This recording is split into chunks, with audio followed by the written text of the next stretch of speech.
레오나르도의 도제 생활 초기에 베루키오는 그에게 그리스도의 세례, 피렌체 우피치 미술관 소장에 무릎 꿇은 두 천사 가운데 한 천사를 맡겼다.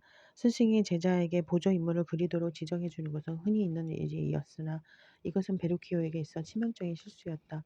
레오나르도가 그린 한 천사가 바로 이 그림의 감상 초점이 되었기 때문이다.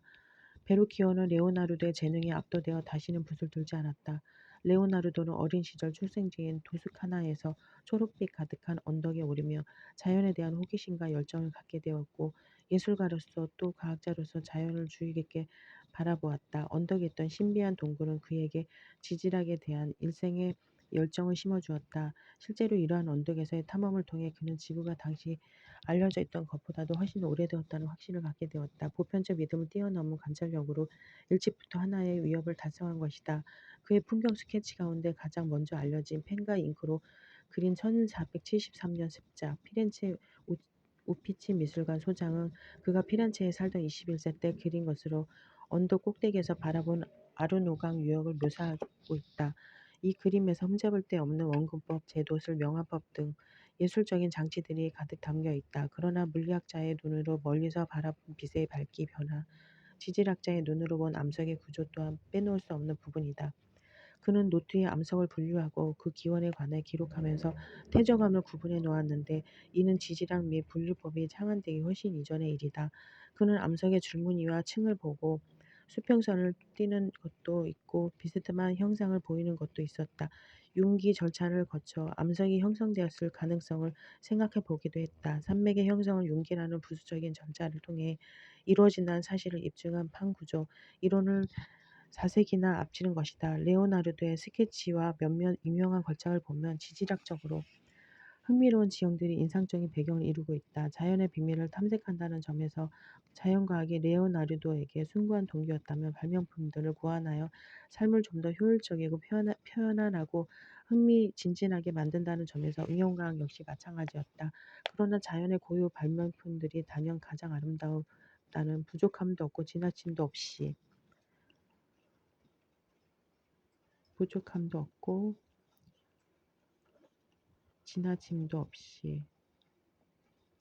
신념에는 자연 고유의 창조물들을 모방하려는 시도에서 출발해야 한다는 뜻이 담겨 있었다. 그는 새들이 날 수 있다면 인간도 날 수 있어야 한다고 쓴 바 있다. 이러한 믿음은 인간을 하늘 높이 데려가 줄 수 있는 기계들을 창조하는 데 평생 관심을 쏟도록 그를 자극했다. 그의 마음속에 있던 발명품들 가운데 일부는 제작되었을 수도 있겠지만 대부분이 단지 이론만으로 남았다. 그가 미리 형상화했다는 사실을 보여주는 그의 노트를 가득 채운 설계도와 여러 가지 발명품들, 예컨대 자전거와 자동차, 탱크, 접을 수 있는 다리, 낙하산, 잠수용 마스크, 화염 방사기, 가위, 잠수함 등의 그의 창작들이 남아있다. 과학적 호기심을 충족시키기 위해 그는 탄도 실험을 거쳐 발사 궤도를 측정하고 고생스러운 해부 작업을 통해 해부학적 구조를 이해했다. 뚜렷한 경계 없이 다재다능했던 그는 해부학자, 식물학자, 기하학자, 물리학자, 건축가, 기계공학자, 수력공학자, 토목기사, 심지어 항공기술자에 이르기까지 다양한 역할을 수행했다. 해부학 및 식물학 실험 대상을 그린 스케치들은 그 예술적 기교와 통찰에 있어서 특히 비길 데가 없었고, 경우에 따라서 2, 3세기 동안 이를 능가할 상대가 없을 정도였다. 레오나르도의 스케치를 보면 명화법의 하향 사선 왼쪽 위에서 오른쪽 아래로 기울어진이 사용된 것을 알 수 있다. 학자들은 대개 이것이 그가 왼손잡이였거나 양손잡이였다는 증거라고 믿는다. 그는 또한 거울 문자를 사용한 것으로 또 유명한데, 오른쪽에서 왼쪽 방향으로 쓰는 글씨는 선천적인 왼손잡이에게 더 자연스럽다. 왼손으로 쓰면 펜을 밀지 않고 당기게 되므로 새로 쓴 글자가 번지는 것을 피할 수 있기 때문이다. 레오나르도는 노년의 남자를 그린 스케치에 주석을 달 때 특유의 거울문자를 사용했다. 왼쪽에 있는 그림은 오른쪽에 있는 원본을 디지털 방식으로 반사시켜 제작한 것으로 라틴어 필기체가 평범하게 기록되어 있다. 오른쪽 그림에서 여러 구획을 구분짓고 있는 기호들 역시 거울문자로 표현되어 있는데, 이 기호들도 왼쪽 그림에서는 그 의미가 분명하게 드러난다. 레오나르도는 평생 독신으로 지냈으며 어쩌면 여성과 성관계에조차 맺은 적이 없을 수도 있다. 그에게 자식이 있었다는 흔적을 어디에서도 찾아볼 수 없기 때문이다. 그는 단지 주문받은 초상화의 모델로서만 다양한 여성에게 관심을 가졌던 것으로 보인다. 그중 세 작품은 서양 미술의 중추를 이루는 명작이 되었다. 미술 사학자들은 그가 동성애자였을지 모른다는 의심을 오래도록 품어왔다. 레오나르도가 살던 시대에는 스승과 도제 사이의 관계가 아마도 매우 일반적이었을 것이며 1476년 4월 9일 레오나르도는 공중도덕을 담당하는 피렌체의 야간 경찰에 익명의 제보로 고발되어 남색의 혐의를 받기도 했기 때문이다. 결국 증거 부족으로 혐의는 벗을 수 있었지만 레오나르도는 그 대가를 견딜 수 없을 만큼 괴로운 시기를 보내야 했다. 이를 제 시간에 끝내지 못한다는 평판이 점점 퍼진 탓도 있겠지만 이 사건이 결정적인 이유가 되어 부유한 귀족들의 초상화 주문이 끊겨버린 것이다. 피렌체 예술가들에게 있어서 꿈의 후원자라 할 수 있었던 위대한 로렌초 데 메디치는 1481년 교황 식스투어 4세로부터 새로 건립된 시스티나 성당의 벽화 공동 작업을 위해 피렌체 인류 화가들을 보내달라는 요청을 받았다. 로렌초는 이 청을 받아들여 보티첼리, 기를란다요, 페루지노, 피에로 디 코시모 로셀리로 구성된 팀을 구성했으나 레오나르도의 이름은 의도적으로 제외시켰다. 같은 해 7월 레오나르도는 동방 박사의 예배를 그리라는 요청을 받아들여야 했는데 여기에는 모든 도구를 스스로 조달하고 24개월 늦어도 30개월 안에는 그림을 완성해야 한다라는 조건이 붙어 있었다. 시일 내에 마치지 못하면 보수를 지불하지 않겠다는 것이었다. 평소와 마찬가지로 그는 일을 미루다가 제 시간에 작업을 끝내지 못했고 따라서 보수도 받지 못했다. 그러나 이 그림은 미완성이었음에도 구상면에서 너무 훌륭하고 혁명적이어서 당시 사람들은 시스티나 성당 벽화를 그리고 돌아온 그의 경쟁자들까지도 그 앞에 서서 위험에 눌릴 듯 꼼짝할 수 없었다. 1482년 레오나르도는 피렌체에서 지난 몇 년간 겪은 굴욕에 낙심하여 밀라노로 거처를 옮겼다. 당시 예술가들 사이에서는 밀라노의 군주 루도비코 스포르차 공이 아버지를 추모하는 기념비로 거대한 기마상을 세우고 싶어한다는 소문을 돌고 있었다. 레오나르도는 스포르차 공에게 서신을 보내 궁정기술자직을 지원하면서 건물이나 위생시설, 가방교, 무시무시한 여러 가지 무기들을 설계할 수 있다고 적었다. 그가 예술가이기도 한다는 점은 추가적으로만 언급했을 뿐이다. 레오나르도는 고용되어 밀라노로 옮겨갔고 그로부터 16년을 그곳에서 보냈다.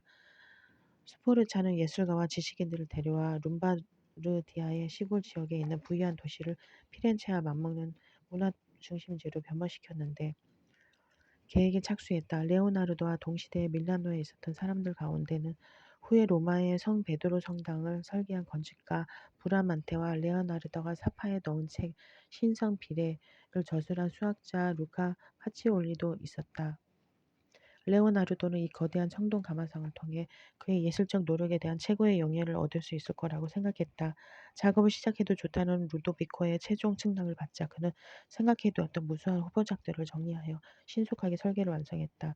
그는 열정적으로 일에 매달려 진흙으로 실제 크기 모형을 조각함으로써 청동으로 완성품을 주저할 준비를 마쳤다. 그러나 무슨 운명의 장난인지 바로 그때 프랑스군이 밀라노를 포위 공격하기로 결정한다. 더 좋은 무기를 갖춘 적군을 더제할 도리가 없자 절망한 루도비코는 청동 기마상 주조에 할당했던 금속을 회수하여 대포 제작에 사용했다. 그래도 밀라노군은 프랑스군을 막을 수 없었고 적군은 무난히 도시로 진격해 들어왔다. 프랑스군의 눈앞에 레오나르도의 진흙 모양이 나타나자 그들 중 가스코뉴 지방 출신 궁중들은 당장 이 모형을 상영 연습용으로 삼았다.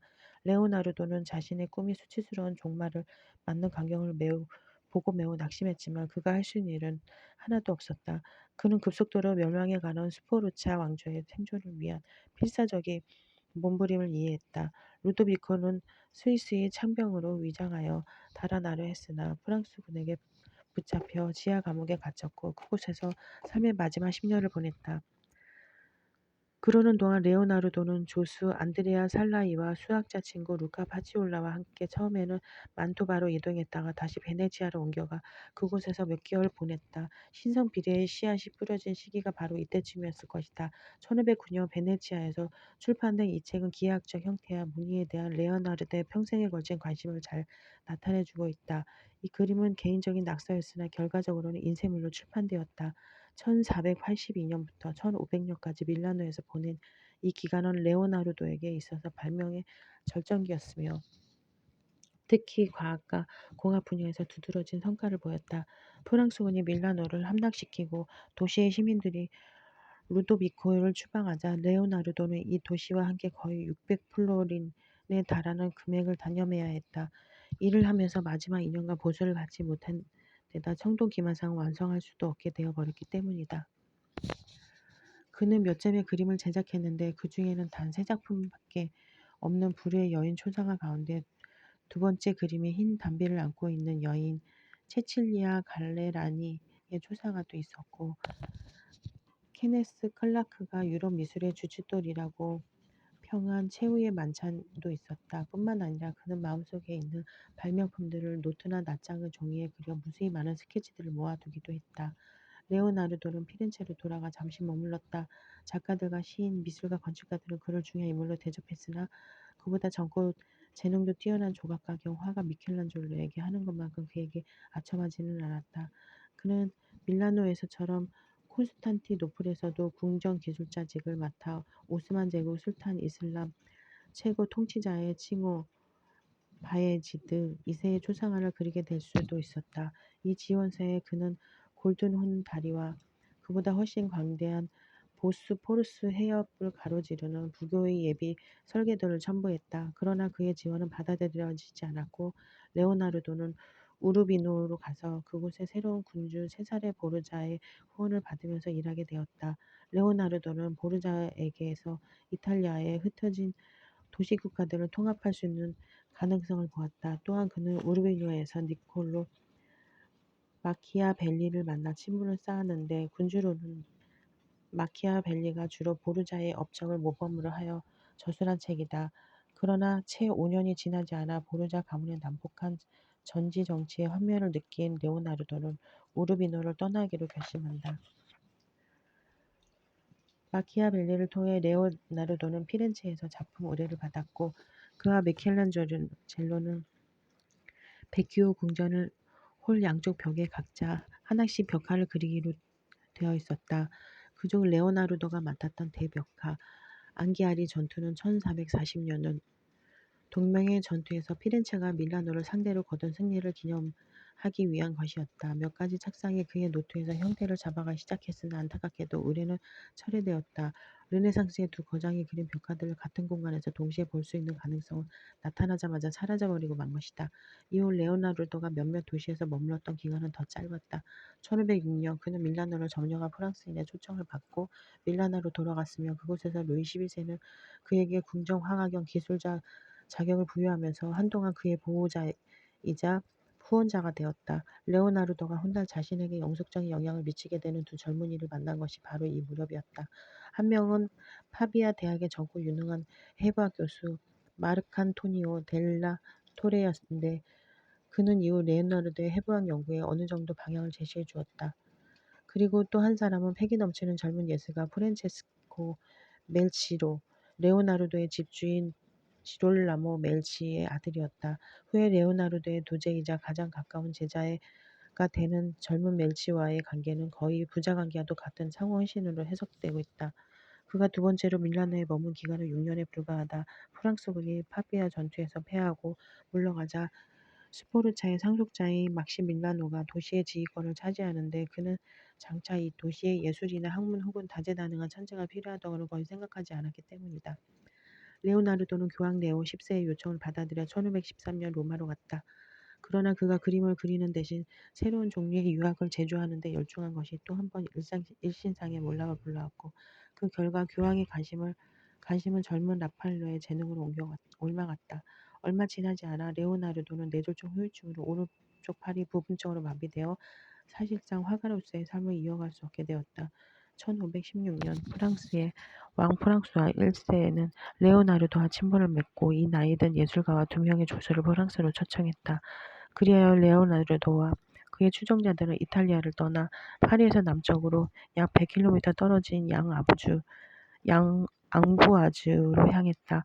그는 짐을 가득 싣고 여행길에 올랐는데 직접 쓴 원고와 소장하고 있던 책들 성 안나와 성 모자와 세레 요한 현재는 바쿠스로 알려져 있음. 대략적인 스케치 그리고 10년 전 피렌체에서 그린 그가 결코 떼어놓지 않았던 한 점의 그림 모나리자도 물론 가져갔다. 이들은 왕의 거처인 앙부아즈 성 근처 쿨루에 있는 영주 저택에 머물렀다. 레오나르도는 그로부터 3년 후 1519년 5월 2일에 숨을 거두었다. 그는 레오나르도의 죽음이 임박했다는 소식을 듣고 파리에서 급히 달려온 왕의 헌신청의 보살핌 속에서 눈을 감았다. 거의 대가를 바라지 않았던 더구른 후원자 프랑수와 엘세는 모나리자를 유산으로 받았고 레오나르도의 원고와 책들은 멜치에게 증여되었다. 과학과 예술의 합류점. 예술가와 마찬가지로 과학자도 자연을 사랑한다. 예술가가 상상력과 끌이나 붓을 다루는 솜씨에만 구속을 받는 것처럼 과학자는 상상력과 수학을 다루는 솜씨에만 구속을 받는다. 예술가가 심상과 운율을 사용하듯 과학자는 상상력과 수학을 다루는 솜씨에만 구속을 받는다. 예술가가 심상과 운율을 사용하듯 과학자는 숫자와 수학적 계산을 사용한다. 예술가는 작품의 사소한 세부 사항들보다 전체에 더 관심을 두며 과학자는 자연 법칙의 상세한 내용보다 보편성에 더 관심을 둔다. 그러나 이처럼 전체를 설명하려는 노력은 우주의 아주 작은 부분인 지구를 자세히 관찰하는 데서 시작된다. 그동안 밝혀진 바와 같이 자연은 기본적으로 대칭을 이루고 있으며 단순하면서도 보편적이어서 우리는 그 아름다운 법칙이 자아내는 화려한 용단의 형상을 볼 수 있다. 물리학자 리처드 파인먼의 말을 빌리자면 자연은 가장 긴 실을 이용해 융단을 엮어내기 때문에 가장 작은 단편 하나하나에 융단의 전체 구조가 나타난다. 수학자와 물리학자들이 결코 부인할 수 없는 사실은 수학 안에 고유의 아름다움이 존재한다는 점이다. 이것이 바로 수학 속의 미학이다. 또한 우리는 어떠한 환경에서든 원근감이나 비례, 대칭을 수학적으로 표현할 수 있으며 따라서 예술은 수학적으로 표현 가능한 면들을 지니고 있는 셈이다. 수학적으로 표현 가능한 대칭이 존재하므로 자연의 수 또한 존재한다. 이러한 개념들은 미학 속의 수학으로 통한다. 수치로 환산된 개념들을 서로 연계시키면 다양한 수학적 전개와 단계를 거쳐 공식으로 나타낼 수 있다. 이 책에서 수학적인 근거 자료들은 몇 가지 등식으로 구체화되어 곧말에 실려 있다. 피보나치 수열은 황금 분할 또는 신성 비례로 표현되는 동적 대칭의 개념을 낳았는데 사실 피보나치 자신은 예상치 못한 일이다. 레오나르도가 신성 비례라는 책에 사파를 실은 것은 피보나치가 이 수열을 공식화하고 300년이 지난 후의 일이었다. 그러나 과학과 예술의 융합이라는 개념에는 피보나치의 수학과 레오나르도의 예술 외에도 많은 요소들이 담겨 있다. 여기에는 건축과 천문학, 생물학, 화학, 지질학, 공학, 수학, 철학, 물리학 등도 포함되는데 다시 말해 레오나르도 다빈치의 엄청난 관심 범위가 모두 포함되는 것이다. 레오나르도에게는 그 모든 분야가 같은 나무에서 뻗어나온 가지들과 같았으며 이 나무는 하나의 위대한 통일 구조, 즉 우주였다. 자연에 존재하는 생물과 무생물 모두에서 우리는 육안으로 식별할 수 있는 대칭 형태들을 보게 된다. 그리고 우리의 지각 능력을 넘어선 극히 미세하거나 극도로 거대한 대상에서도 이와 같은 형태의 대칭, 질서가 종종 나타나곤 한다. 예컨대 태양충의 미세 소간 횡단면을 10만 배 확대했을 때 나타나는 나선은 그 비율과 형태에 있어서 순양의 뿔에서 볼 수 있는 나선과 흡사하다. 이 형태를 다시 수십억 수백억 배 확대하면 나선 은하의 나팔선과 흡사해진다. 극히 미세한 대상을 관찰할 때 이용할 수 있는 기구는 전자현미경 또는 그보다 강력한 사춘벌인 주사터널 현미경일 것이다. 그리고 극도로 거대한 대상을 관찰할 때는 광학망원경이나 전파망원경을 이용해야 할 것이다. X선 회절 기술을 이용하여 우리는 육안으로도 파악되는 결정내 대칭 구조를 살펴볼 수 있다. 결정학자들은 이 기술을 통해 2차원에서는 5가지 브라바이스 격자 혹은 공간 격자 유형이 나타날 수 있으며 3차원에서는 14가지 유형이 나타날 수 있음을 확인했다. 모두 2차원 유형과 일부 3차원 유형은 인간의 예술적 창작물에서도 발견된다.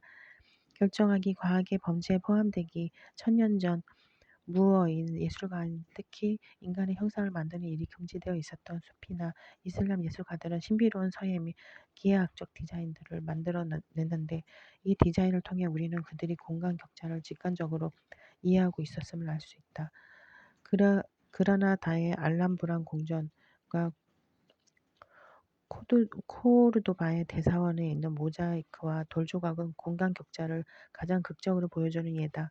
자연에 내재된 대칭을 인식하는 일은 물리학과 수학의 새로운 법칙을 찾아내는 데 있어서 중요한 요소로 작용한다. 물리학자는 물리 법칙에서 대칭을 보지만 완벽한 대칭보다는 부분적으로 불완전한 대칭에 더 관심을 두는 경우가 많다. 자연 법칙에 관한 더 심층적인 내용과 더 근본적인 혹은 깊은 식견을 찾을 수 있는 원천이 바로 불완전한 대칭 구조이기 때문이다. 예술에서도 마찬가지다. 초점의 위치가 중심에 있을 때보다는 중심에서 벗어났을 때 한층 더 흥미를 자극하는 법이다. 근데 물리학자들은 자연 법칙과 전혀 관련이 없어 보이는 요소들로 구성된 가장 추상적이고 난해한 순수수학 분야들 가운데 일부가 실제로는 기본적인 물리 법칙의 기초가 된다는 사실을 깨달았다. 선형대 수학과 미분기학, 대수적 위상수학이 바로 이론 물리학자들로 하여금 자연의 기본 작용을 나타낼 수 있도록 도와주는 세 가지 수학 분야다. 이 경험으로 인해 수학 속에 미학이라는 말이 생겨나고 물리학자들 사이에 다음과 같은 믿음이 지속되게 되는 것이다. 수학은 미묘하게 숨겨진 법칙들을 풀어내고 특정 실험 결과의 원인을 설명할 수 있게 해주며 더 유익하게는 아직 관찰되지 않은 결과까지도 예측할 수 있게 해주는 도구라는 믿음 말이다.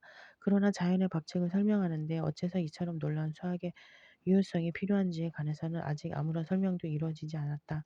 20세기 최고의 이론 물리학자 가운데 한 사람으로 누구보다 박식한 프린스턴의 유진 위그너는 이렇게 쓴 바 있다. 물리 법칙을 공식화하는데 수학 언어가 기적적으로 꼭 맞는다는 것은 우리가 이해할 수도 없고 받을 자격도 없는 굉장한 선물이다. 우리 모두는 이 선물에 감사하고 이 선물이 장래의 연구에서도 유효하기를 그리고 길이길이 우리에게 기쁨을 안겨주기를 바랄 것이다. 설사 당혹감까지 안겨준다 해도 말이다. 또한 이 선물이 계속해서 다양한 분야의 학문들로 뻗어나가기를 바랄 것이다.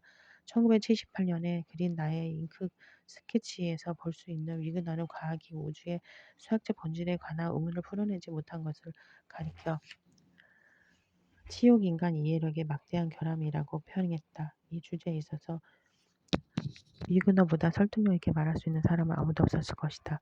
누구보다 그만큼 자랑스럽고 불손하게 말할 권리를 얻지 못했으며 또한 그보다 부드럽고 겸손한 태도를 갖출 수도 없었기 때문이다.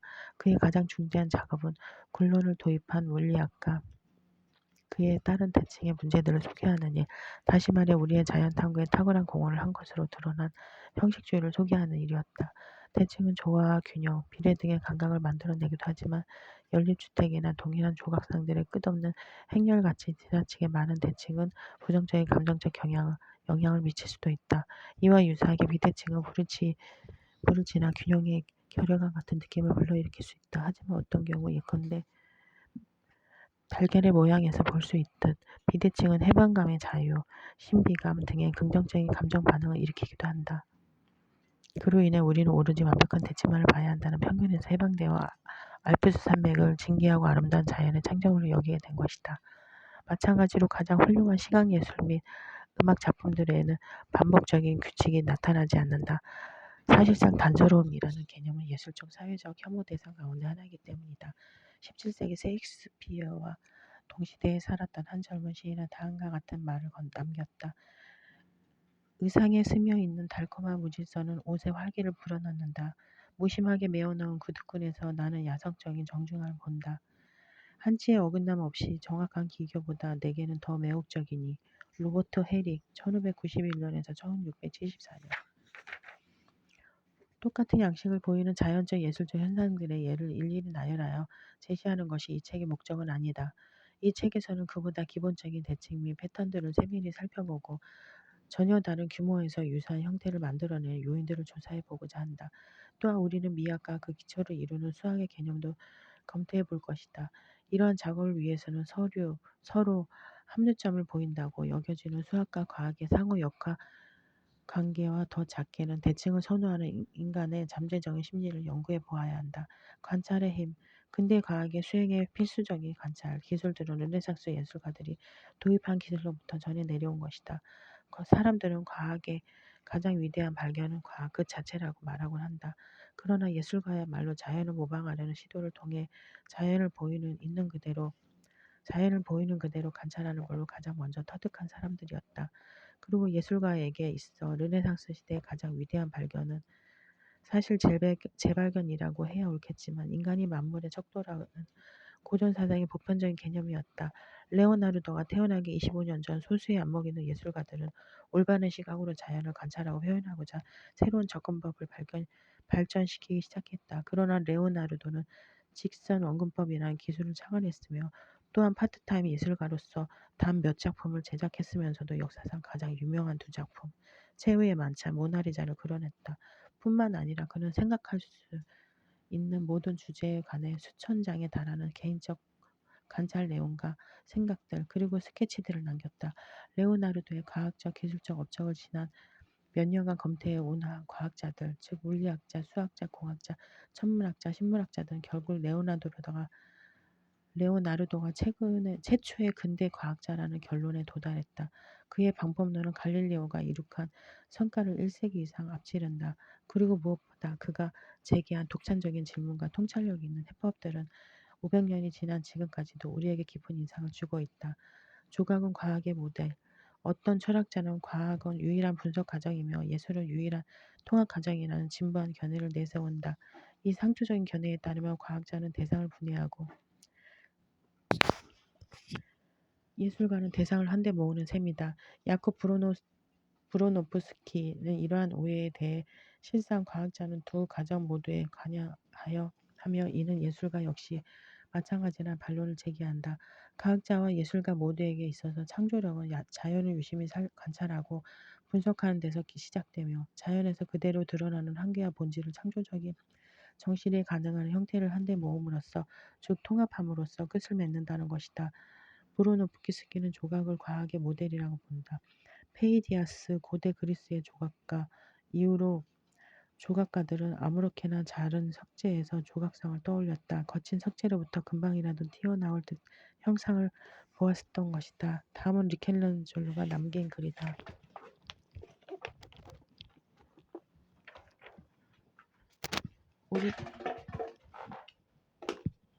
우리 안에 신성한 무언가가 얼굴을 빚어내려 하면 뇌와 손은 하나가 되어 약하게 그지없는 모형으로부터 예술의 자유로운 힘으로 돌의 생명을 불어넣는다. 뛰어난 예술가들은 우리에게 일깨워준다. 거친 돌을 감싸고 있는 마법을 풀어내는 일이야말로 뇌를 돕는 손이 할 수 있는 전부임을. 마찬가지로 과학자들은 마치 물리법칙의 유일한 형태로 이미 존재하고 있으며 단지 이를 발견하거나 자연으로부터 끌어내기만 하면 되는 것처럼 작업을 수행한다. 그러나 사실 울퉁불퉁한 석재에서 나타난 조각상이 그렇듯 물리법칙도 명확한 형태로 존재하지는 않는다. 다른 조각가의 손을 거치면 석재는 필연적으로 다른 형태를 띠게 된다. 그리고 다른 과학자의 손을 거친 법칙 역시 다른 형태로 나타나게 마련이다. 궁극적으로는 일치한다는 증명이 가능하다고 해도 말이다.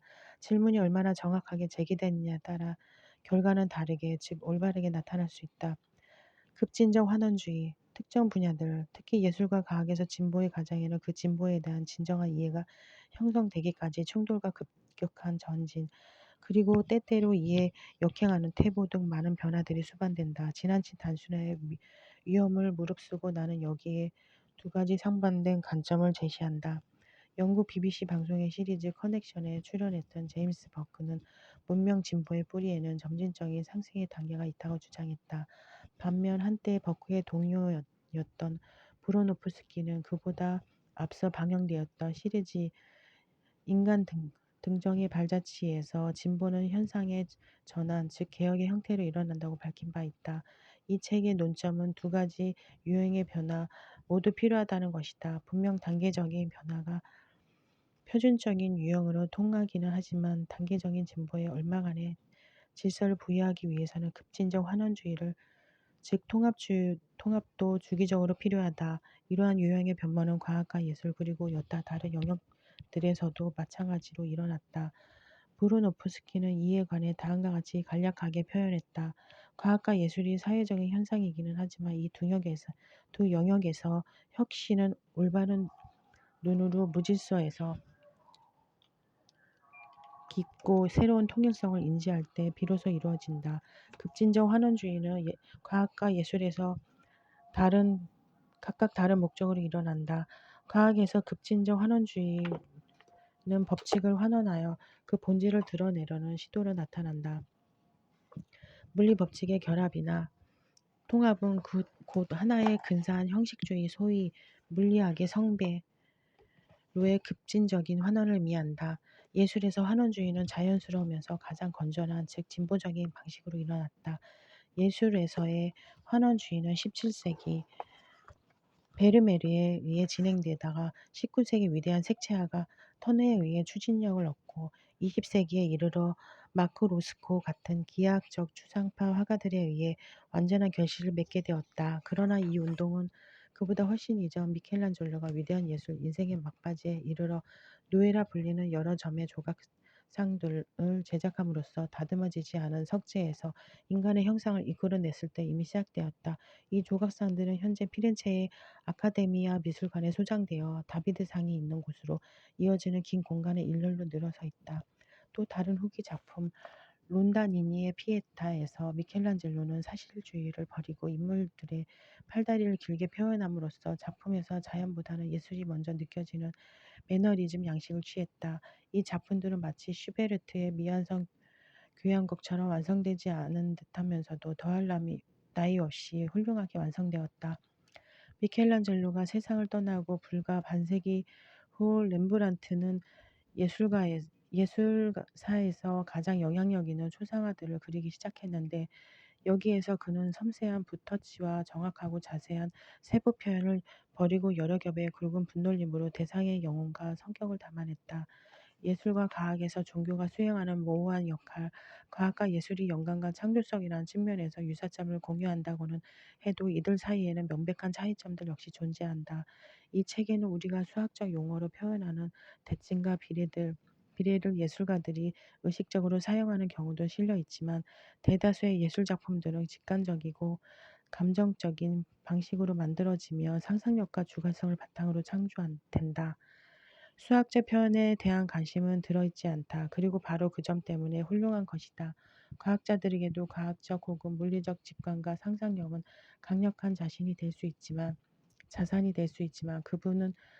그들은 분석과 객관성에 의지해야 한다는 제약을 받으며 감정을 멀리한다. 과학적 원리에 의해 그리고 근본적으로는 물리 법칙에 의해 그어진 경계 안에서 활동하는 것이다. 예술가들이 종교적 영감의 도움을 받는 것은 허용될 수 있는 일일 뿐이 아니라 역사적으로 종교는 예술의 원동력이 되어 내용과 주제를 제공하기도 했다. 또한 성직자들의 후원도 종종 있었다. 실제로 거의 모든 불의의 예술작품과 건축물들이 신의 이름으로 창조되었다. 그런데 르네상스 시대의 예술과 종교는 다시 분리되기 시작했다. 레오나르도가 새 여인을 모델로 타의 주정을 불허하는 심리학적 초상화들, 즉 지네브라 데 벤치, 체칠리아 갈레라니, 모나리자를 그림으로써 일반적으로 용인되는 표준되었던 종교 예술로부터의 탈피가 또다시 시작된 것이다. 17세기 초에 이르러 렘브란트와 베르메르 등 위대한 네덜란드 예술가들은 종교적인 대상보다 비종교적인 대상에 더욱 관심을 보였다. 그리고 오늘날에는 세속적이든 비세속적이든 훌륭한 작품은 말 그대로 훌륭한 작품으로 평가된다. 예술과 달리 과학은 훨씬 자애롭고 개화되었다고 여겨지는 이 시대에도 기껏해야 종교와 공존할 수 있을 뿐이다. 그리고 과거에 이 둘은 적대 관계에 있었다. 심지어 고대에도 과학과 종교의 관계는 적대적인 본질을 확연히 드러내고 있었다. 페리클레스의 조언자였던 자연철학자 아낙사고라스의 판테온의 신들을 비웃은 죄로 군중에 의해 교수형을 당할 뻔했다. 페리클레스가 중재에 나선 덕분에 다행히 유배 정도로 그쳤지만 그는 종교적인 견해 때문에 박해를 받은 최초의 지식인 가운데 한 명이 되었다. 중세에도 교회의 권위에 도전하는 철학자들에게는 비슷한 위험이 도사리고 있었으며 이러한 상황은 르네상스 시대까지 그대로 이어졌다. 현대에 있어서 과학과 종교의 혼합은 진지한 과학자에게는 저주와도 같을 것이며 종교 근본주의자에게도 실망스러운 일일 것이다. 예컨대 창조과학은 사실상 논리적으로 모순을 지닌 개념이다. 17세기 과학혁명을 이끈 위대한 두 과학자 뉴턴과 갈릴레오는 모두 신앙심이 깊었는데 물리학 실험을 행할 때 이들의 탐구 방식은 오늘날의 과학자들과 다를 것이 없었다. 다시 말해 그들은 과학에 종교를 개입시키지 않았다. 근데 과학은 종교와 분리되어 세속적인 방식으로 행해진다. 오늘날 순수 과학자들 가운데에서도 깊은 종교적 관점을 지닌 사람들을 볼 수 있지만 그들도 과학과 종교를 혼합하지는 않는다. 과학과 종교를 융합시킬 합당한 방법은 없는 듯하다. 간단히 말해서 어느 쪽도 다른 한쪽을 통해 분석될 수 없다. 각자가 특유의 믿음을 요구하기 때문이다. 과학의 경우 첫째로 자연 법칙이 존재하며 둘째로 이 자연 법칙을 과학으로부터 끌어낼 수 있으며 셋째로 수학적 표현이 가능하다. 우주의 질서, 즉 코스모스에 대한 은유로 과학자들은 신의 이름을 떠올리는 경우가 많았다. 아인슈타인 1930년 프린스턴 대학에서 초청 강연을 하면서 이 점에 대해 그의 모국어인 독일어로 다음과 같이 표현했다. 신은 짓궂은 장난을 치기도 하지만 악의는 없습니다. 우리에게는 풀어야 할 자연 법칙들이 있다. 쉬운 작업은 아니지만 자연은 이상한 나라의 앨리스에 나오는 힘술궂은 여왕과는 달라서 도중에 게임 규칙을 바꾸지는 않는다. 양자역학 발전에 있어 중심적인 역할을 한폴 디렉은 아름다운 등식의 가치에 관해 자주 언급한 것으로 유명하며 또한 이런 말을 남기기도 했다. 신은 누구보다도 위대한 수학자다. 그러나 위의 내용에서 볼 수 있던 아인슈타인과 디렉에게 신은 곧 우주의 질서였다. 신에게 올리는 질문. CBS 지사와의 인터뷰 건으로 오하이오 클리블랜드에 갔을 때의 일이다. 나는 우주의 탄생과 종말에 관해 이야기하면서 듣는 이들 가운데 누구의 종교적 감수성도 무시하지 않으려 정신을 바짝 차리고 있었다. 그러나 시청자 전화 참가 프로그램의 성격상 나는 꼼짝없이 곤란한 질문에 부딪히고 말았다. 물리학자는 과학과 종교를 어떻게 조화시킵니까? 나는 우주의 기원에 대한 물리학자의 관점을 설명하기 위해 그곳에 간 것이지 만물의 체계에 있어서 신이 갖는 위치를 설명하러 간 것은 아니었다. 나는 반사적으로 불쑥 이렇게 말했다. 물리학과 종교의 역할은 직각을 이룹니다. 각각 독립적인 선상에 있는 것이죠. 사회자들은 어리둥절하여 내 말의 의미를 이해하려 애쓰는 듯했다. 그리고 나도 내 말의 의미를 이해하기 위해 애쓰고 있었다.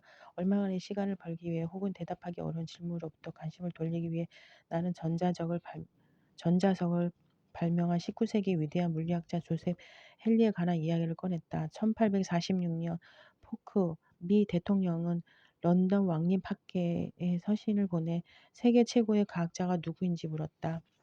당시 왕립학계는 과학적인 문제들에 관한 정보센터 역할을 하고 있었다. 포크는 이렇게 설명했다. 그 과학자에게 워싱턴 DC의 스미소니언의 협회 소장직을 제외하고자 합니다. 스미소니언 협회. 왕립학회는 프린스턴 대학의 물리학 교수 조셉 헨리를 인류과학자로 지목하여 답장을 보냈다. 이 무렵에는 마이클 패러데이 역시 영국에서 활동하고 있었으며 조셉 헨리보다 훨씬 두드러진 과학적 성과를 보이고 있었다. 그러나 영국인들은 분명 자국의 최고 과학자를 미국의 구석진 곳으로 보내고 싶지 않았던 것이다. 포크는 즉시 보좌관을 프린스턴으로 급파하여 헨리에게 소장직을 제의했다. 보좌관이 도착했을 때 헨리는 그의 전자석들 가운데 하나를 가지고 실험을 하려고 막 준비하던 참이었다. 헨리는 포크의 보좌관에게 실험을 함께 지켜보자고 권했다. 그런데 잠시 후 실험을 갑자기 중단하더니 증인을 몇 명 더 부릅시다라고 제안했다. 그러고는 복도로 나가 몇 명의 대학원생들을 불러 모았다. 모두가 호기심 어린 눈으로 지켜보는 가운데 전원을 켜기 직전 헬리는 이렇게 말했다. 이제 우리는 신께 한 가지 질문을 드리려 합니다. 그분께서 답을 주실 때 우리가 놓치지 않도록 기도합시다. 헨리는 과학적 실험 수행에 신에게 올리는 질문이라고 정리했다. 창조자의 위대함과 비범한 재능이 궁극적으로 자연 법칙에 구현된 것이며 그는 바로 이 법칙들을 이끌어내므로써 신을 경배하고 있었던 것이다. 신이 답을 내려준다고 생각하기는 했지만 그는 과학적인 방법에 따라 그 질문들을 올렸으며 이 방법은 17세기에 형태가 갖춰지고 그 시대의 위대한 초기 과학자들이 따랐던 그 중에도 갈릴레오와 뉴턴이 그리고 그들 이전에 레오나르도가 따랐던 것과 같은 방법이었다. 이와 같은 자연 탐구 방식에 신이나 창조자 혹은 다른 어떤 초자연적인 힘이나 존재에게 간청하는 의식이 필요한 것은 아니었다. 다만 헨리는 공교롭게도 과학자로서 굉장한 재능을 얻게 된 독실하고 순진한 사람이었을 뿐이다. 헨리가 혹은 마찬가지로 신앙심이 깊었던 패러데이 역시 실험을 행할 때 그 탐구 방식은 오늘날의 과학자가 취할 법한 방식과 조금도 다를 바가 없었다. 이들은 과학과 종교를 혼합하지는 않았다. 궁극적으로 두 사람 모두 자연의 진리와 아름다움을 밝혀내는 일이 고 신을 참여하는 일이라고 굳게 믿었다 해도 말이다. 고 생물학자 스티븐 제이 굴드는 저서 영원한 바위들에서 과학과 종교의 영역을 다음과 같이 비교했다. 과학의 그 물 혹은 교도권, 교황과 주교가 신자들에게 복음을 전하고 의도적인 가르침을 베풀 수 있는 권한은 경험적인 영역에 걸쳐 있다. 즉 우주를 이루고 있는 것은 무엇이며 사실 이렇게 움직이는 이유는 무엇인지 연구하는 분야가 과학이다. 하지만 종교의 교도권은 근원적인 의미와 도의적 가치에 관한 의문들을 그 범위에 두고 있다. 따라서 이 주도권은 겹쳐지지 않는다. 과학에서는 바위의 나이를 가르치지만 종교에서는 영원한 바위, 예수 그리스도를 가르친다. 과학은 하늘이 어떻게 움직이는지 연구하지만 종교는 어떻게 하면 하늘의 나라에 갈 수 있는지 연구한다. 레오나르도는 그가 신자가 아니었다는 증거는 어디에도 없지만 당대의 사상가들 중에서 가장 신앙심이 없었고 과학에 있어서든 예술에 있어서든 작업을 하면서 신의 가호를 빈 적이 없었다. 그럼에도 불구하고 그는 서양 미술에서 가장 중요한 두 점의 종교적 작품 가운데 하나인 최후의 만찬을 그렸다. 다른 한 작품은 미켈란젤로의 시스티나 성당 천장화이다. 그는 맹목적인 믿음이 실험적 수학적 논증을 거스르는 다른 분야들에 대해서도 반대를 표명했다. 예컨대 그가 공개적으로 불신한 점성학은 후대의 과학자 케플러와 갈릴레오조차 거부하지 않은 학문이며 그가 부인한 연금술은 뉴턴이 은밀히 받아들인 학문이다. 그런 점에서 레오나르도의 관점은 17세기의 과학혁명의 성각자들보다도 훨씬 형대적이었던 셈이다.